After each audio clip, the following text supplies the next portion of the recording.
All right. Good evening, everybody. Thank you so much for attending this session. My name is Viviane Moore. I'm here with Ms. Andrea Powers, representing Family Empowerment for Student Success. Do you all want to say anything before we start, or can we start? We're good? All right. So to start talking about who we are a little bit. So I'm a parent instructional coordinator, a person who facilitates the communication with parents, supporting parents in instructional needs when they come to our schools. Usually in a public school, especially Title I schools, we should have two people in a parent or family resource center, a parent instructional coordinator, and a parent outreach liaison. Those would be the people welcoming families, supporting them with registration, and making sure they have everything to be able to support their kid as they go through K-12 education. I'm at Baldwin Elementary. It was named after Miss Beauty Baldwin. She was the first Black female superintendent in the history of the state of Georgia. She's alive. She's very participative. She's always in our school, participates in our monthly school council. And she's a joy, as a very sweet person. We also have our assistant principal, Dr. Brenda Johnson, and 4 assistant principals, and also amazing volunteers that come to the school to support our kids. Here's a picture of volunteers in the Hispanic Heritage Month celebration. So before we start talking about our role as educators, I wanted to think about building powerful partnerships with families, considering just 3 key concepts. So the first one, building powerful partnerships, relates to the importance of establishing. I get a little nervous when I'm speaking in public. So positive relationships that are maintain mutually beneficial connections between the family, the teachers, the students, and nurturing long-lasting partnerships between these stakeholders. And then to build these powerful partnerships with parents in the schools, we must focus on shared goals between the school and the family. So what do we want to achieve together as a team? Then we have to engage families in systematic and intentional ways. So ongoing activities and asking for their input. And it's everyone's job in a school. So from the administration to the custodians and to each teacher, paraprofessional, we need to be able to attract families into the building and ensure that they feel welcomed and that they belong to that space. Because that sense of belonging will make a positive impact on everyone's life, the teachers, the students, and also like that environment, that community. And the third concept in family engagement is to create stronger connection between the school, the families, and the community. And it can be done in many, many ways. We all need to be able to know what each other's roles is. So our parents, they are the first educators of our kids, the teachers. So putting all those pieces together and having constant open communication to foster this collaboration between everyone. For example, inside of the building, knowing we have counselors, we have a media specialist, and outside of the building, we have a public library, we have our community services. So creating a strong family community connection is focusing on trying to enhance the outcomes for everyone using the resources that we have. Now I'm going to start talking about how we can do that, going back to each principle together with you. So the first lesson that I have learned this is my second year as a parent instructional coordinator, is to treat our parents as equal partners, knowing, so recognizing again that they were the students' first teachers. And even when, for example, let's suppose we do not agree with something, a behavior that the kids having, and we may think maybe that parent's not addressing it the way I want, we do need to collaborate with them, and we sometimes need to guide them or ask for their support in specific things, but we cannot just give up, say, okay, I cannot work in here because of this specific situation. So we need to let parents know we are available for communication with them. And we, in my school, we like to say when we provide training for the teachers and staff, that everybody is a communicator, and it's our role to ensure that parents know they can reach out to us. Parents know that they can come and ask questions. And we say there is no difficult parents to reach. Maybe there are different ways that we need to use to reach parents. So we talk about different types of communication because our parents are also learners. We are all learning all the time.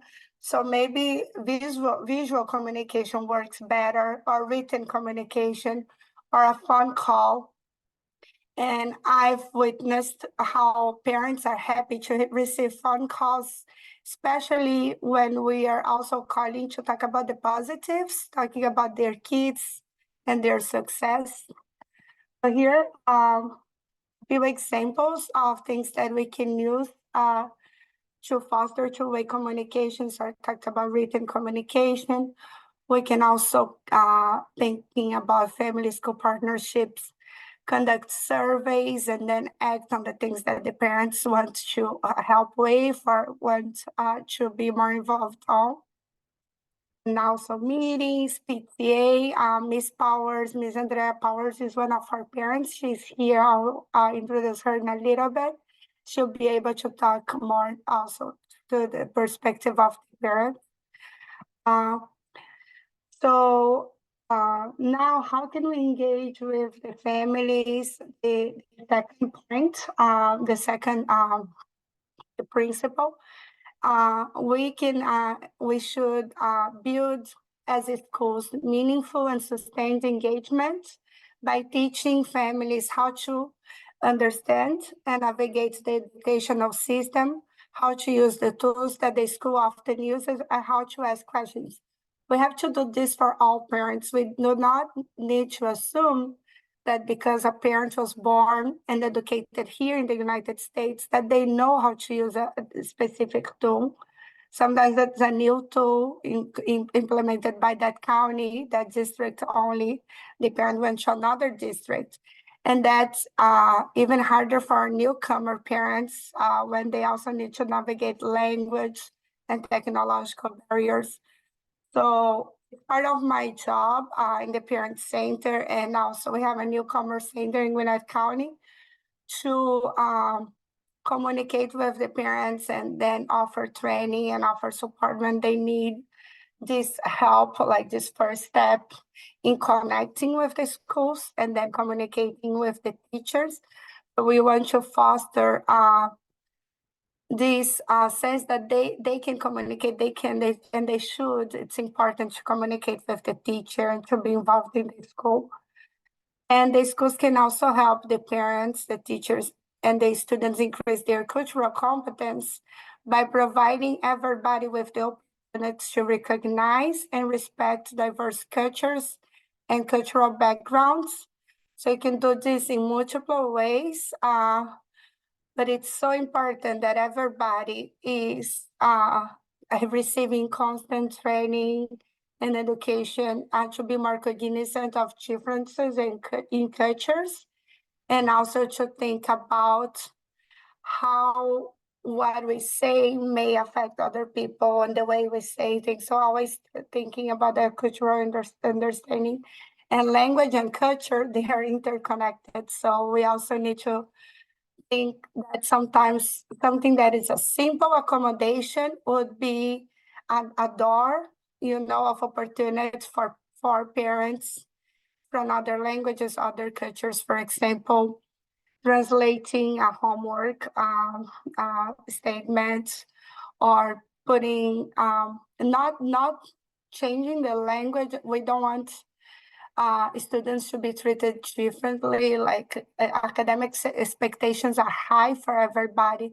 but providing that access for parents to be able to understand what is being asked from the students and then support them. So just to show a few examples on how to engage families. Here, the two photos that I have. First one is from our school council. We meet monthly. And in our case, in our school, we have interpretation in Spanish, or we use the chat function to talk to our parents who speak Spanish, because we have 78% of our population at Baldwin that is Hispanic, that is as Spanish is their first language.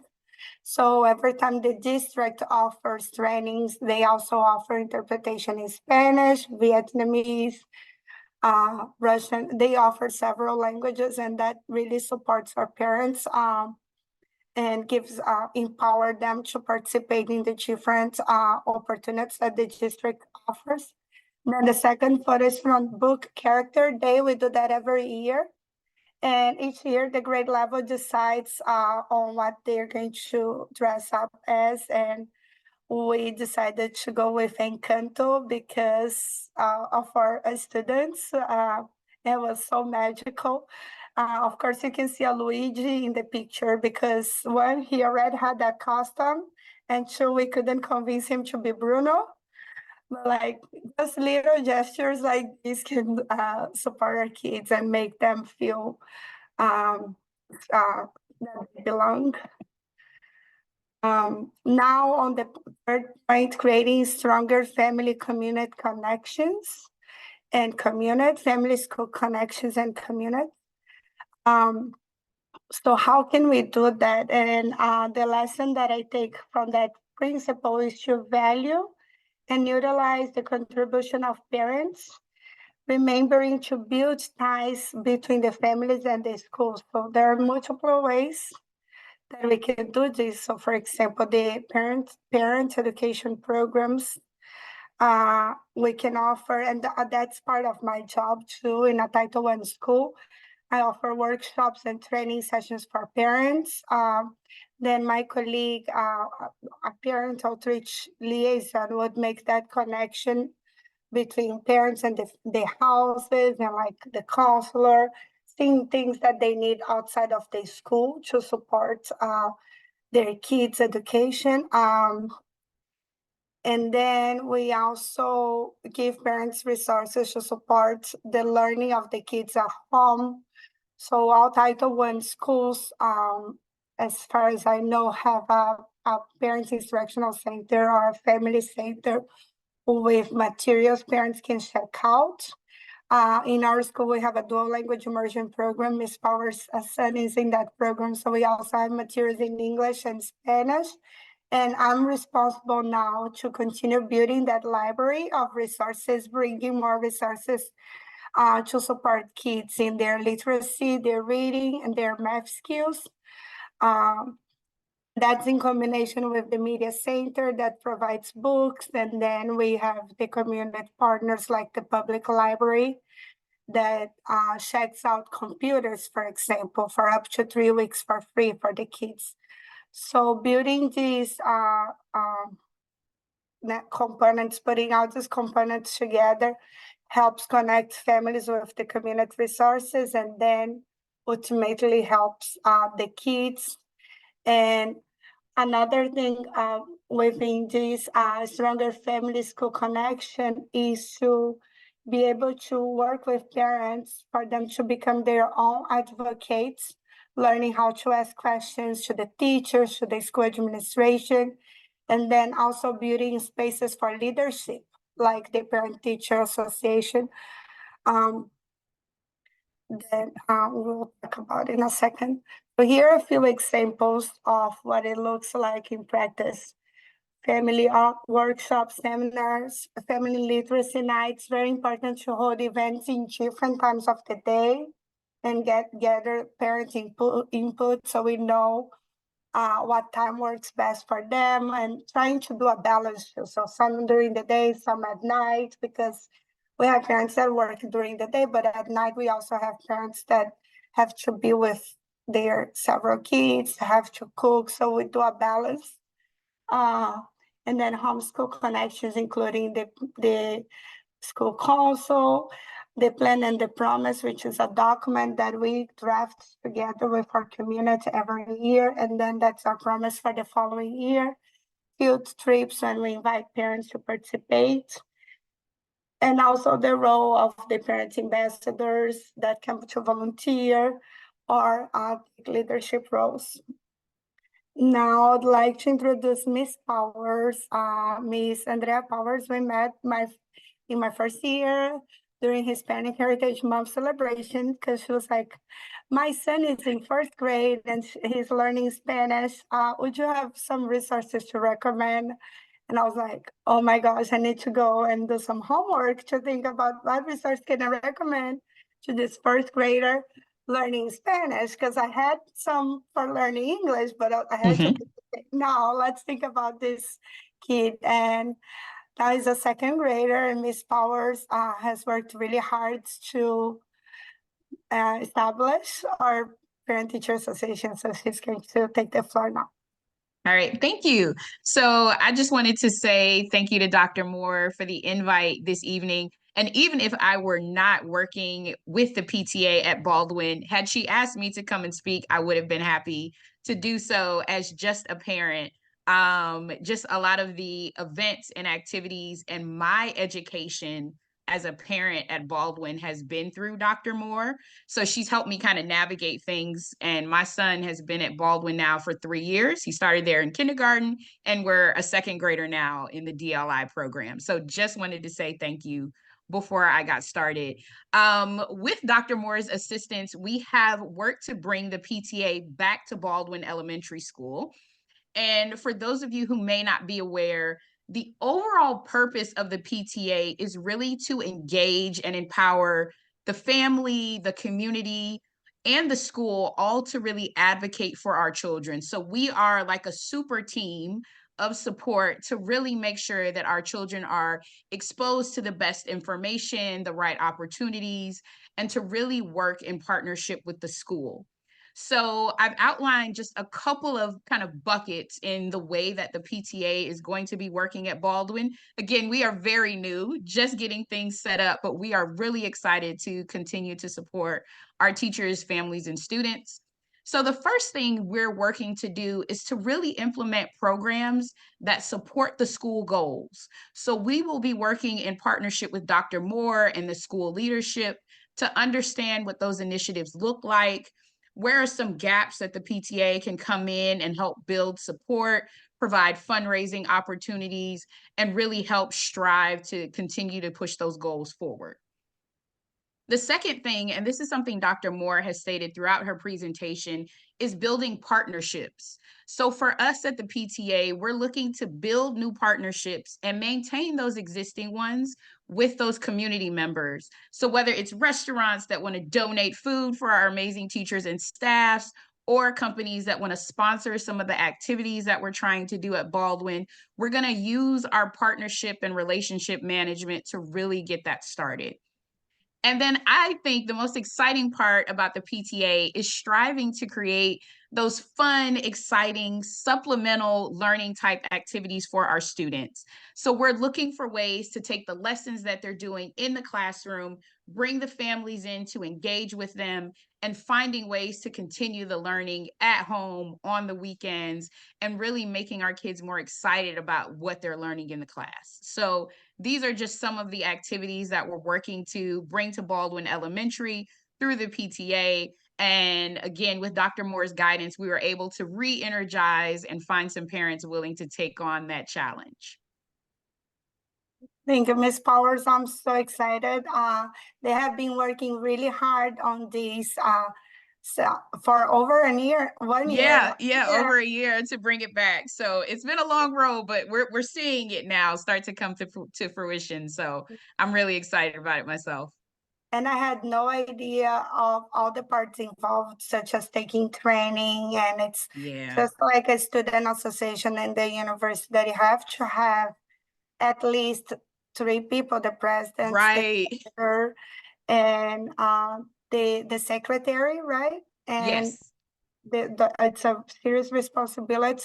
But as Ms. Power said, and we are really fortunate to have several parents who commit to their kids' education and commit their time to support with all of the other kids learning in the school, helping organizing resources, separate resources for the kids to take home, help with teachers' projects, and they even have some fun, exciting things plans for teachers. So I'm excited about Yes. that. And to continue the presentation, making a connection with the PTA, because all of this family empowerment is really when you put all of these pieces together, go beyond family engagement to have families have a say and a participation in the school. And that's not only for the families. When I think family, like the school is family, teachers, the students, everybody's together, and everybody, when something works for one, it's going to work for everybody. And that's what we wanted to close with. Before that, just a little bit of what our parents have been telling me in this time that I've been about. We have been listening to the parents' concerns, and what parents usually say is that first they want to know that their kids are doing well, and they want to know that the teachers care. For example, if they're struggling with something, that teachers thinking about it, and it's trying to support that kid. They want to know that the teachers understand where they're coming from, so the different conditions where they're living, and the different experiences that they may have. Would be surprised to know different experiences that we have here in Georgia. As an immigrant myself, who has been here for 11 years now, my experience is completely different than a lot of people that I know. I had the opportunity to study English before I moved to the United States. Had the opportunity to receive higher education, while my siblings, for example, I'm the first in my family to finish high school. So I think it's very important for us to also understand the different lenses through which people see the world.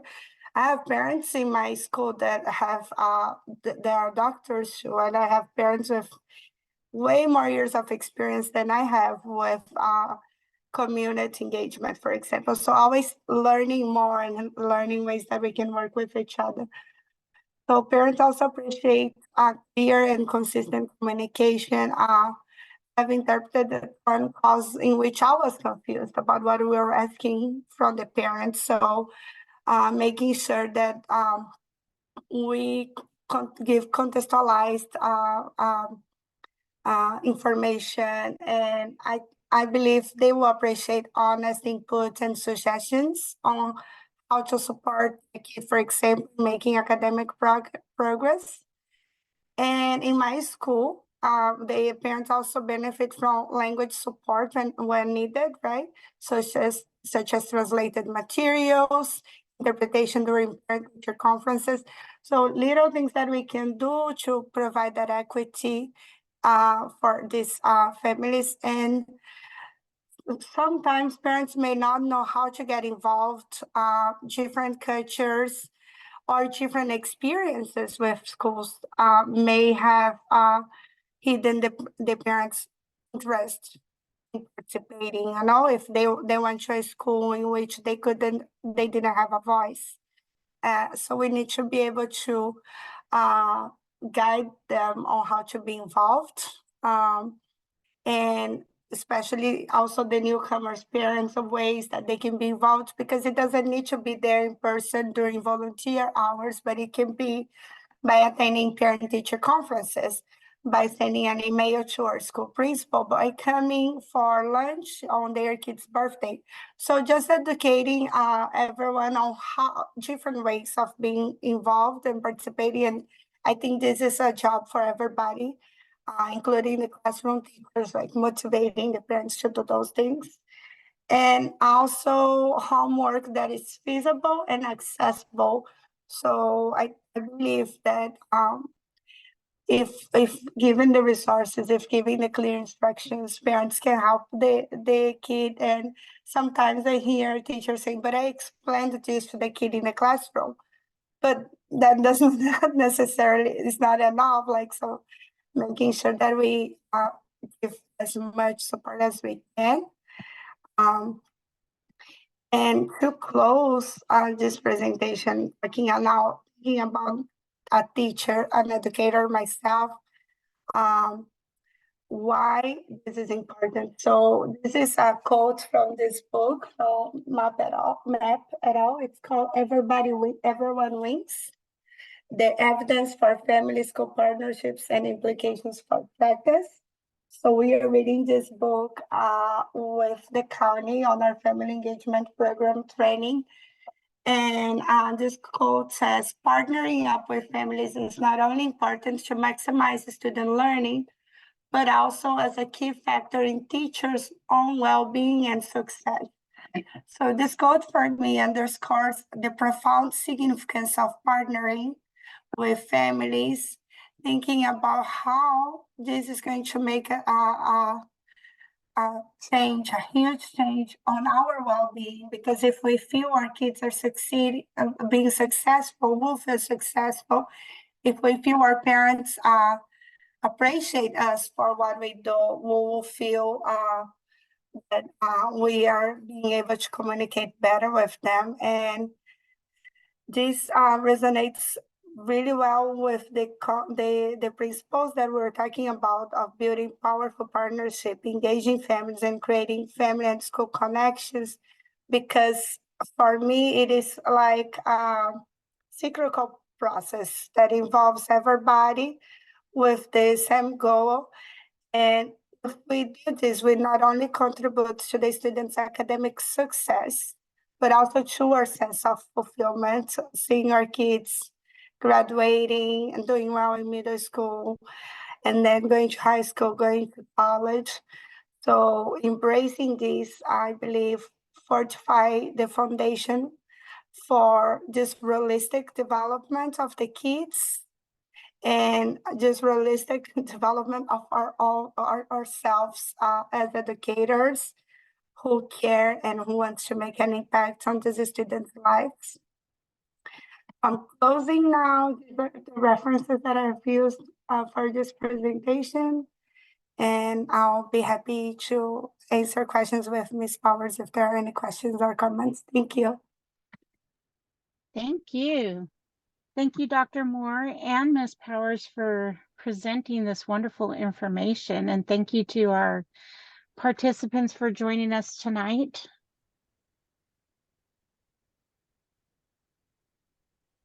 Should we just jump in with questions, or what? How do we do this? I don't see any questions in the chat, so I think if you would like to unmute and turn on your camera possibly and ask any questions that you might have, or you can continue to put questions in the chat if you prefer. So I guess I'll begin. Like Dr. Moore and Miss Powers, like awesome. Like I have so many questions. So many questions. I just want to begin with well, first of all, thank you so much. Really, it's so good to hear the positive relationships that you have built with each other, and it makes me just, it fills me with joy. When you talk about literacy, you talk about a literacy night, Dr. Moore. Tell me more about that, how that would unfold. The literacy night? Yeah, I'm really interested in doing that with the school I'm at right now, and I don't know the best way to approach that to bring families to that space. So we have done it in 2 ways before. So you can do it smaller per grade level, in which you invite, and we have a former kindergarten teacher in our school, Miss Williams, who is like a wonderful reader, very engaging reader.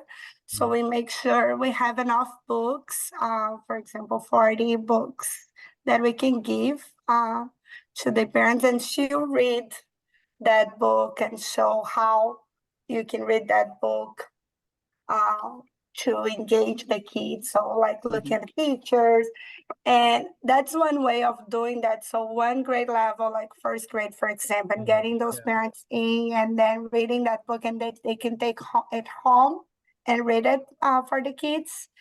And another way that you can do it is all grade levels. We just finished a math night in which each grade level they had to think about one standard that they have been teaching.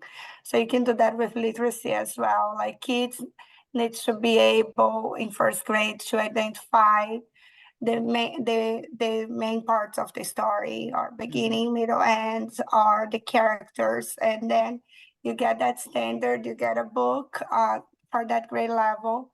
And So then do you recommend bringing in parents to read the books, or like maybe parents come and sit with the children and then we bring the authors of books to come in maybe? So I think there's so many ways, Dave, to implement it. Like you can do the parents, like small groups with parents read. I feel that if you ask the parents to read it in front of other people, they may be like, if depending on the parent, they may be like, oh, I'm shy. But maybe taking the book home and say, try it, and then let me know. Yeah, the only partner. like I love it. The only thing I'm worried about at the moment, I don't want to go into politics, but I know that choosing books can be a very touchy subject right nowadays, and I just don't know Right. how to walk. I just don't know how to walk that fine line at the moment. That's all. Yes. Miss Powers, do you have any suggestions as a Yeah. parent? So from a parenting perspective, I would encourage just like give the parents preparation for that night. So if you want the parents to read, give them copies of the book in advance. And then if you find certain parents that are a bit more involved, they may be more willing to participate. You can also, if you have a PTA, maybe you partner with them to bring volunteers or to identify authors in the community that are willing to join you. Or so Baldwin is lucky that we literally have a library across the street from the school. Like it's pretty much in walking distance. So we're able to also engage with the library, the Norcross Public Library that's right across the way, in order for them to give us recommendations on books for the grade level. So that's been really helpful for us. And then just kind of finding kind of clusters of different types of books that work for the different grade levels, instead of just having like one option for a grade level, kind of finding almost like genres that work for that grade level. So like my son's in second grade, so everything is like, superheroes and fart jokes right now. But that's what works. So, kind of finding the books that appeal to the different students that are in that same grade level, or, that really engage with them. So not only looking for like bestsellers, but kind of asking the kids what they like to read about. So our other kind of areas like dinosaurs and superheroes always kind of go over well, but really just kind of probing the kids in the class what they like to read. We found that to be really helpful too, especially when it comes to like asking them to bring in their favorite book, or when they're dressing like book character day, just kind of cueing in as to what they're dressing like. That helped feed in the information that we needed for literacy night. Okay, cool. Because I just didn't know if I should avoid, because I'm really interested in, I shouldn't say it, DEI books I am, but should I just but avoid, like, you know what I'm saying? Like, yeah. Okay. And then our librarians have been super helpful at recommending books, especially when you kind of go to them with what the kids have already been exposed to, or what they're already reading. And Dave, the other thing that I found that may work is if we're already in a particular month of the year, like since it's February, Black History Month, you might be able to get away with some more D&I focused books because we're, focusing on that part for the year.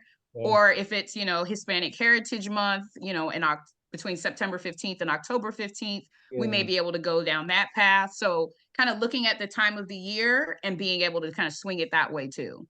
Sweet. Thank you.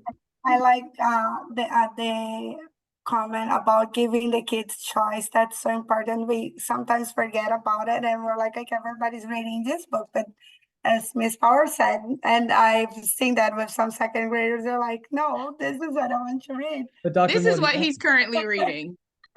oh, they love it. Yes.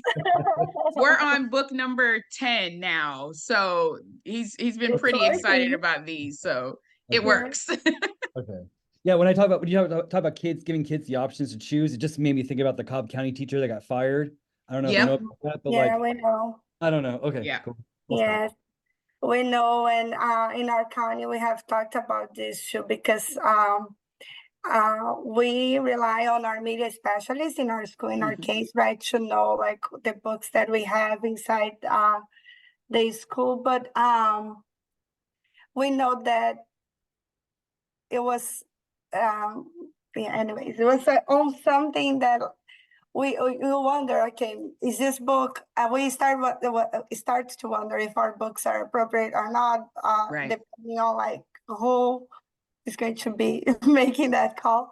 But Miss Powers is right about the librarians. They are always available for us, Mhm. and it's free consultations like all the time. They have a chat in Gwinnett County. You Yep. can chat with the librarian, and they will give you like, oh, these are several books that you can use for this topic. And I think yeah, as teachers, we do have to protect ourselves in Yeah. Georgia. But I should think we can do the work, Dave, because we can, if we have those books that were approved by our media specialist, by our librarian, uh, they'll have to accept them. Yes. And Dr. Moore's done a really good job about creating an environment where parents can raise their concerns. So I think just she has a good grasp as to kind of what the feel is from the parents and what they're willing to accept or what may be controversial. And I think just kind of the feel from Baldwin as it is right now, our parents are very open-minded, very willing to embrace, culturally forward books and really understanding more about different cultures and different perspectives. So because Dr. Moore kind of has a pulse on what Baldwin represents and kind of the demographic makeup of our school, we're able to have a little bit more leeway because of, how our school is made up. So we have that as a bit of an advantage. I would say our school principal is really strong about that. Like, we are intentional about Very. embracing the diversity of our school and to make sure that all represented. So, for example, we always celebrated Hispanic Heritage Month, Black History Month, but we're not celebrating Chinese New Year. Now we're Yep. celebrating Chinese New Year. We were not celebrating, I don't want to say the name wrong, Diwali.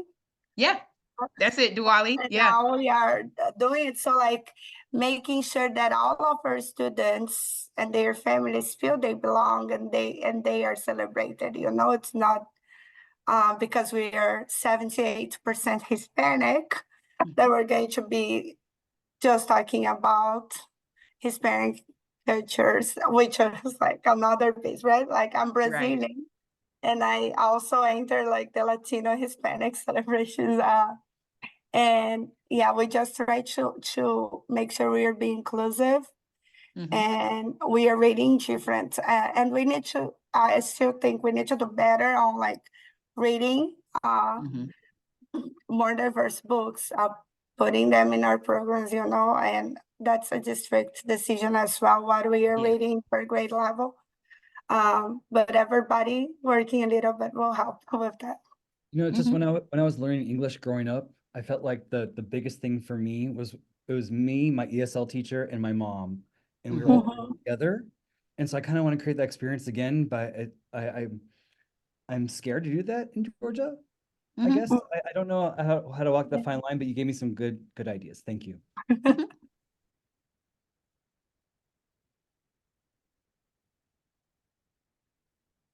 Are there any other questions from our audience? We do have our next session coming up on February 22nd. Will be published in the Georgia TESOL Journal. We have Dr. Reyes and Dr. Hidano that will be facilitating or presenting that session. So more information on that will be coming out. But again, we just appreciate you both so much for joining us, Dr. Moore and Ms. Powers, and sharing all of your wonderful expertise and the great opportunities that you've made happen at Baldwin, and hopefully it will catch on to other schools in Gwinnett County. But I just love the work that you're doing, and it's important work and it's good work. So thank you again. And thank you to our audience for joining us on this Thursday evening. We still have a little bit more time, so I'm just going to hang out. But otherwise, have a wonderful evening. Tomorrow is Fabulous Friday and on to Super Bowls. All Go right. Niners. Go Niners. I don't have a dog in the fight, so I'll go with you on that one, Dave. Thank you, We'll pull for thank the you, thank you, Niners. thank you. I just watched the commercials. I'm here for that too. I am here for that too. Okay, thank you very much. Bye, y'all. Thank you. Bye, Y'all have a good night. Thank you. Bye, thank you. Bye. Vivian, can I ask you a quick question? Yes, of finish? course. I'm Sure. sorry, I'm kind of multitasking. Did you get my message about your membership? Were you able to send me anything about that? Yes, I did. We stopped the recording. Yeah. Oh, I thought she Yes. stopped it already. I'm sorry. I'm so sorry. There.